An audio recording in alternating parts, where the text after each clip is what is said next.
Selamat siang semua, nama saya Duma Damanik, saya adalah guru di SMK Negeri 2 Depok. Pada saat ini saya mengajar mata pelajaran pengolahan dan penyajian makanan kontinental. Oke, pada saat ini saya akan menjelaskan tentang menganalisa stok yang dalam silabusnya kita capai 3.1 atau menganalisa stok. Baiklah. Di sini saya akan menjelaskan pengertian stok. Stok adalah cairan yang dihasilkan dari rebusan tulang atau sayuran, daging, dan ditambahkan dengan sayuran serta bumbu-bumbu lain yang dipanaskan sehingga zat ekstrak yang keluarnya larut dalam air. Untuk itu, maka kita tahu dulu fungsi stok. Fungsi stok adalah merangsang alat pencernaan sehingga menimbulkan nafsu makan. Yang kedua, sebagai penyedap yang dapat ditambahkan dengan masakan tertentu. Yang ketiga, sebagai dasar dalam pembuatan sup atau saus. Untuk bahan-bahan yang digunakan dalam pembuatan stok adalah pertama, bahan isi. Bahan isi kita bisa menggunakan tulang atau daging, tulang sapi atau daging sapi, fish atau tulang durikan. Yang kedua, bahan penyedap. Bahan penyedap ini kita bisa gunakan merpoa. Merpoa adalah terdiri dari wortel, bombay, dan daun bawang. Sedangkan bukat garni terdiri dari macam-macam bumbu, yaitu thyme, bay leaf, rosemary yang diikat dengan satu ikatan batang daun bawang dan ditambahkan dengan lada hitam atau black pepper. Dan kita tambahkan yang pastinya air. Oke. Next. Untuk peralatan digunakan dalam pembuatan stok adalah pertama stok pot. Stok pot digunakan untuk merebus stok. Yang kedua, roasting pan. Roasting pan adalah digunakan untuk membakar tulang-tulang atau mencoklatkan tulang-tulang. Yang ketiga, chopping board atau kita sebut dengan talenan. Next, bone knife. Bone knife adalah digunakan pisau untuk memotong tulang. Vegetable knife adalah pisau untuk memotong sayuran-sayuran yang kita gunakan dalam stok, yaitu seperti wortel, bombay, dan daun bawang. Conical strainer adalah saringan untuk menyaring stok dalam ukuran besar. Temicloth atau disebut musim cloth ini juga untuk menyaring stok tetapi dalam bentuk kain linen. Yang terakhir adalah perforated spoon.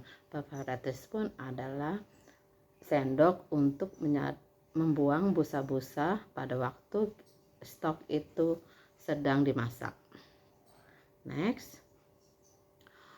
Untuk itu kita tahu juga bahan-bahan digunakan untuk membuat stok tadi. Lalu kita tahu juga untuk alat-alatnya, dan baiklah kita tahu mengenai macam-macam stok. Di sini ada dua stok, adalah white stock dan brown stock. Perbedaannya adalah pada white stock tanpa dicoklatkan dahulu tulangnya, sedangkan brown stock ada tulangnya wajib dicoklatkan. Jadi kita tahu dari warna stoknya tersebut. White stock warna putih dan brown stock warnanya coklat. Kenapa dia warna coklat? Karena tulangnya dipanggang atau dibakar dahulu.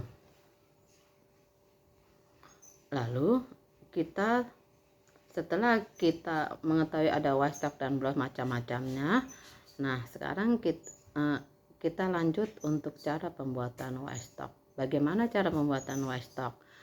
Pertama, kita siapkan bahan-bahan dahulu, yaitu tulang atau daging ayam, merpoa, bukat garni, dan tentunya alat-alat yang akan kita gunakan dalam prosedur pembuatan white stock. Pertama, potong tulang menjadi kecil-kecil dan kita cuci dahulu untuk pembuatan white stock tulang atau daging ayam.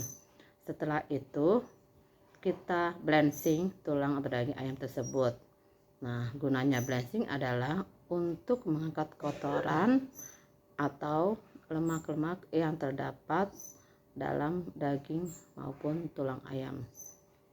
Dan setelah itu, siapkan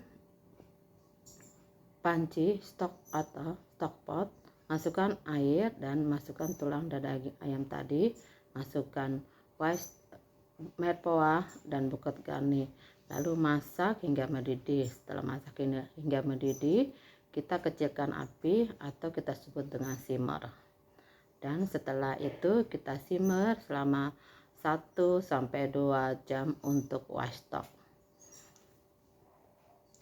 Setelah itu kita tahu juga cara pembuatan brown stock. Brown stock ya, kita siapkan dulu bahan-bahannya ya. Bahan untuk tulang dan daging sapi. Setelah tulang daging sapi kita potong kecil-kecil, lalu kita panggang atau kita bakar ya. Dan setelah itu baru kita masukkan merpoa dan buket garni, sama-sama dibakar, sama-sama dipanggang. Setelah coklat, kita masukkan ke dalam stock pot yang telah disiapkan, dimasukkan air dingin. Lalu kita rebus hingga stoknya itu mendidih, baru kita simmer. Dan cara pembuatan brown stock sekitar 2-4 jam. Dan setelah itu sama-sama matang, kita juga tahu cara penyimpanannya, yaitu cara penyimpanannya untuk white stock dan brown stock. Jika kita simpan di kulkas, dinginkan dahulu white stock atau brown stock, lalu kita simpan tahan sampai 1 minggu. Untuk brown stock atau white stock kita simpan di freezer tahan sampai 3 bulan. Demikianlah sekilas materi stok dari saya. Sekian dan terima kasih, semoga berguna.